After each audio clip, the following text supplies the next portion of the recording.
Cell Health, reboot your body, omega-3 oil extracted from algae, strong heart, sharp mind, healthier you.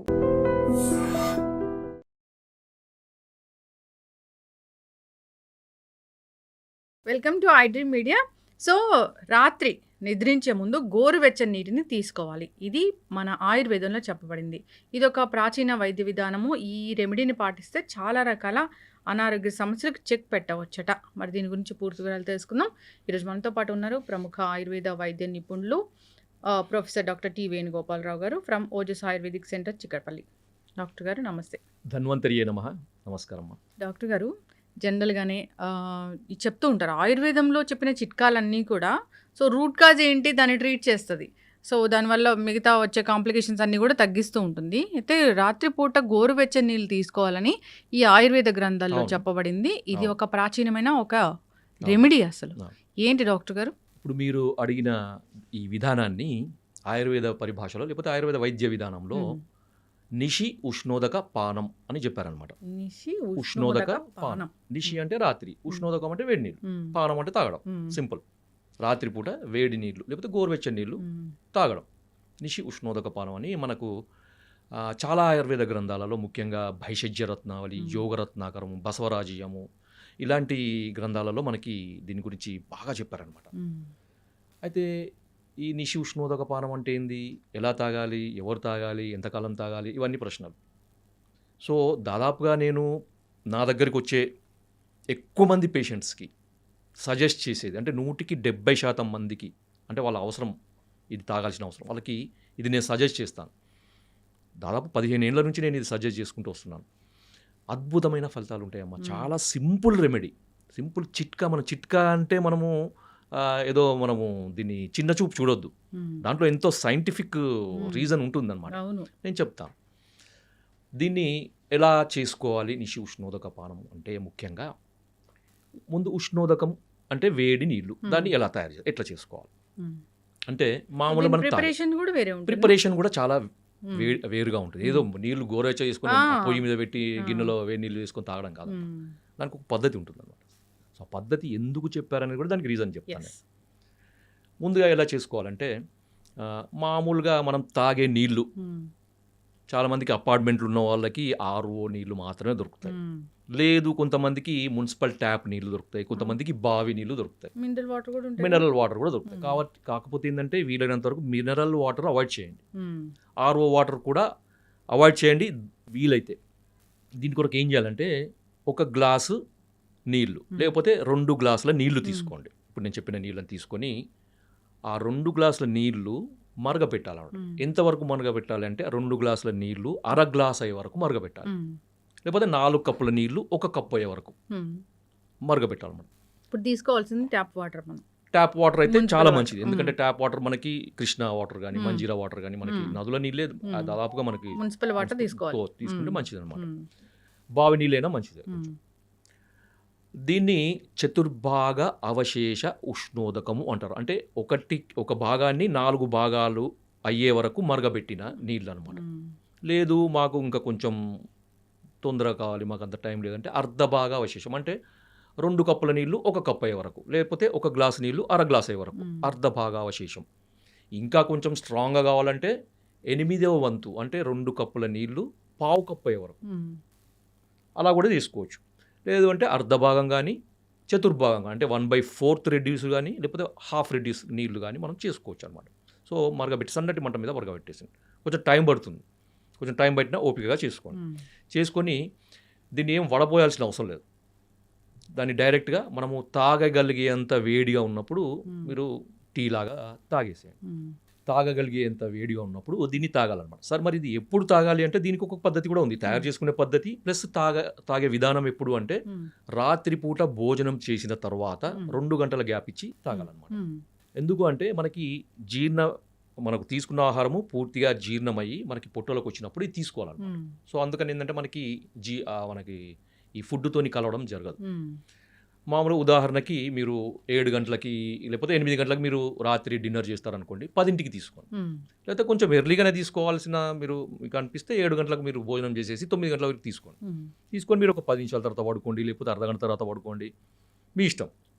కానీ తిన్న తర్వాత మాత్రం అంటే రాత్రి డిన్నర్ తర్వాత మాత్రం ఒక 2 గంటల గ్యాప్ మాత్రం ఖచ్చితంగా ఇవ్వాలి. ఓకే. ఓకే, ఇది తీసుకునే టైము, మనం తయారు చేసుకునే పద్ధతి. రెండవది సార్, మరి దీనివల్ల మనకు ఉపయోగాలు ఏంటి? అందరికీ మనకి డౌట్ కదా, మీరు తీసుకోమన్నారు మేము తీసుకుంటాం, కానీ దీనివల్ల ఏం సార్ మాకు ఏం బెనిఫిట్, ఎందుకు తీసుకోవాలి సార్, మాకేం పని లేదా అని అడుగుతారు కదా. చెప్తాను. దీనికి ఏంటంటే మొట్టమొదటి ఉపయోగం ఇది, నేను ఒక ఆయుర్వేద దీనికి సంబంధించిన ఒక శ్లోకాన్ని మీకు ఎక్స్ప్లెయిన్ చేస్తాను అనమాట. నా దగ్గర ఉంది అది.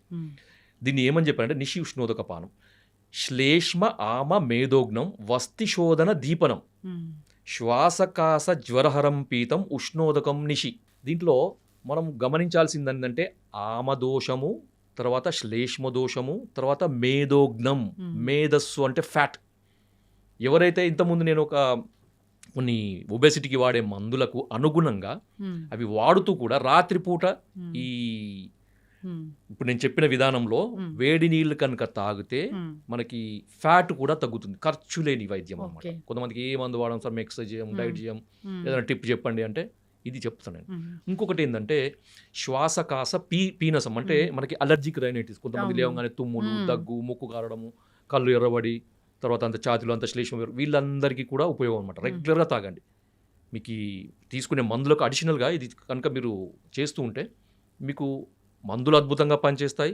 మందులు ఎక్కువ కాలం వాడాల్సిన అవసరం లేకుండా తక్కువ కాలంలో వాటి రిజల్ట్స్ కనపడతాయి అనమాట. తర్వాత ఇంకొకటి కాన్స్టిపేషన్, ఉదయం లేవగానే చక్కగా మోషన్ అవుతుంది, ఫ్రీగా మోషన్ అవుతుంది. తర్వాత డే అంతా కూడా ఎనర్జెటిక్గా ఉంటారు అనమాట. ఎందుకంటే దీనికి ఆమ దోషహరం అని చెప్పారు. ఆమం అంటే టాక్సిన్స్, అవి బయోటాక్సిన్స్, ఫుడ్ వల్ల వచ్చేవి, మెటబాలిక్ యాక్టివిటీలో వచ్చే టాక్సిన్స్, లేకపోతే రకరకాల టాక్సిన్స్ని మనమి ఆమదోషం కింద, ఆమదోషం అది పెద్ద టాపిక్ అది.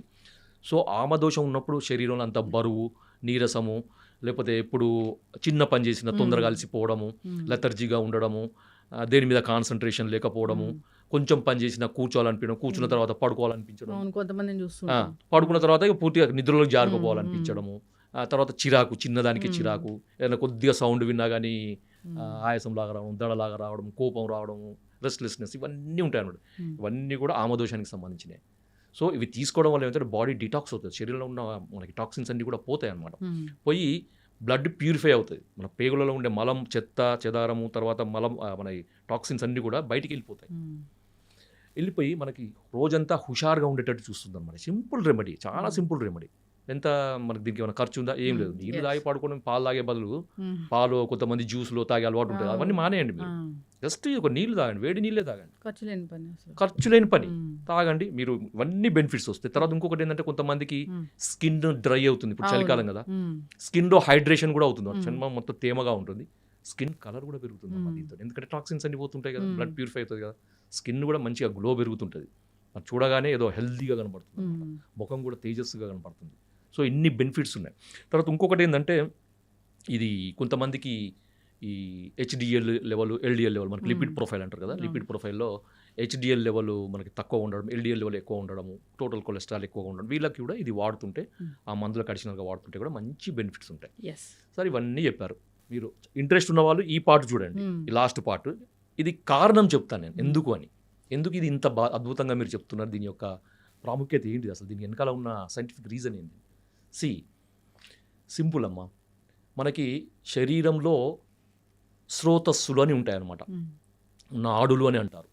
సూక్ష్మ నాడులు, స్థూల నాడులు అంటే సబ్టిల్, అంటే మనకి సూక్ష్మ అంటే సబ్టిల్గా ఉండే నాడులు అంటే మార్గాలు, పతాలు, వేస్, తర్వాత మనకి capillaries, blood vessels, capillaries, lymphatic drainage సంబంధించినవి, తర్వాత వీన్స్, వీటి ఆర్టరీస్, నర్వ్ కండక్షన్ సంబంధించిన నర్వ్స్, వీటన్నిటిని కూడా మనం స్రోతస్సుల కింద తీసుకోవచ్చు. అవి కంటికి కనబడని వాటిని మనకి సన్నగా ఉండేవాటిని సూక్ష్మ స్రోతస్సులు అంటారు. స్థూల స్రోతస్సులు అంటే మనకి గ్యాస్ట్రో ఇంటెస్టైనల్ సిస్టంలో ఉండే మనకి పేగులు, తర్వాత ఇవన్నీ కూడా మనకి స్థూల స్రోతస్సుల కింద తీసుకోవచ్చు. వీటన్నిటి కూడా మార్గాలు అన్నమాట. అంటే మనకి వాత, పిత్త, కఫాలు కానీ, ఆహారం కానీ, తర్వాత రసధాతు కానీ, ధాతులు కానీ, రక్తం కానీ, మలినాలు కానీ, ద్రవ పదార్థాలు కానీ, ఒక మనకి నర్వ్ కండక్షన్ కానీ ఒక దగ్గర నుంచి ఇంకో దగ్గరికి మూవ్ కావాలంటే ఈ స్రోతస్సులు క్లియర్గా ఉండాలి. ఓకే, ఎప్పుడైతే ఈ స్రోతస్సులలో లేదా ఈ మార్గాలలో, ఈ దారులలో అడ్డంకులు ఉంటాయో వాటిని స్రోతావరోధము అంటారు. ఈ స్రోతావరోధము తొలగిపోవడానికి అగ్నితత్వం కావాలి, అంటే ఒక ఫైర్ ఎనర్జీ. ఒక ఫైర్ ఎనర్జీ ఉన్నప్పుడు ఏంటంటే ఆ స్రోతస్సులు అనేవి బ్రేక్ అవుతాయి, ఎందుకంటే వాటిలో ఉండే అడ్డంకులు అనేవి కరిగిపోతాయి. సో మేధోధాతు ఫ్యాట్ వల్ల కానీ అది అడ్డంకి ఉండొచ్చు, శ్లేష్మధాతు వల్ల కూడా ఉండొచ్చు కదా. సో వీటి వల్ల వచ్చే శ్రోతావరోధం పోవడానికి అగ్ని యొక్క తత్వం అవసరం అనమాట. మనము అగ్ని యొక్క తత్వాన్ని నేరుగా మనం తీసుకోలేము. మనం మంటం లోపలికి తీసుకోగలుగుతాం, ఫైర్ లోపలికి మింగగలుగుతాం లేదు. సో దాని కనుక ఏం చేస్తున్నామంటే ఈ అగ్నితత్వాన్ని జలానికి ఆపాదిస్తున్నాం. సో మనం వేడి చేయడం వల్ల ఏమవుతుందంటే ఈ అగ్నితత్వము ఆ నీటిలోకి పోయి మనం తీసుకున్నప్పుడు అగ్నితత్వం అనేది ఈ స్రోతస్సులని మనకి ఛానల్స్ ని ఓపెన్ చేస్తుంది అనమాట. సో అప్పుడు ఈ శ్రోతావరోధం తొలగిపోయి అవి ఛానల్స్కి అంత రక్త ప్రసారం బాగా జరుగుతుంది, నర్వ్ కండక్షన్ బాగా జరుగుతుంది, మనకి ఈ ఆహారం యొక్క జీర్ణ వ్యవస్థకు సంబంధించిన మూమెంట్స్ అవన్నీ కూడా నార్మల్గా ఉండి ఆరోగ్యం చేయకూడదు. ఇది దీంట్లో ఉండే సైంటిఫిక్ రీజన్. ఖచ్చితంగా డాక్టర్ గారు చాలా చక్కగా చెప్పారు. ఎన్నో ఏళ్ళ ఎక్స్పీరియన్స్ మీది ఈ ఆయుర్వేదంలో. చాలామంది అంటే మాకు డయాబెటీస్ తగ్గింది, సోరియాసిస్ తగ్గింది, మేము వెయిట్ లాస్ అయ్యాము, సో మాకు గ్యాస్ట్రిక్ ఇష్యూస్ ఉంటే తగ్గాయి, ఇలా చెప్తూ ఉంటారు మీ దగ్గర వచ్చినప్పుడు. చాలామంది విన్నాను నేను. సో ఆయుర్వేదానికి ఇంకా ప్రాచుర్యం కావాలి, ఆయుర్వేదం ఇంకా జనాల్లోకి వెళ్ళాలి. మీరు మాకు రెగ్యులర్గా ఇంటర్వ్యూస్ ఇస్తూ ఉండండి. ఈ మాధ్యమాల ద్వారా చాలా చక్కటి ఇన్ఫర్మేషన్ అనేది వెళ్తూ ఉంటుంది. ఖచ్చితంగా డాక్టర్ గారు అందరూ కూడా పాటించాలని కోరుకుందాం. ఏదో గోల్డెన్ మిల్క్ అది ఇదని చెప్తూ ఉంటారు, అది కాదు. అసలు ఆయుర్వేదం గ్రంథాల్లో ప్రాచీనంగా ఇది ఎప్పటి నుంచో చెప్పబడిన ఒక ఆరోగ్య రహస్యం. పాటించాలని కోరుకుందాం, ఆరోగ్యంగా ఉండాలని కోరుకుందాం. ధన్యవాదాలు డాక్టర్ గారు. జై ఆయుర్వేద.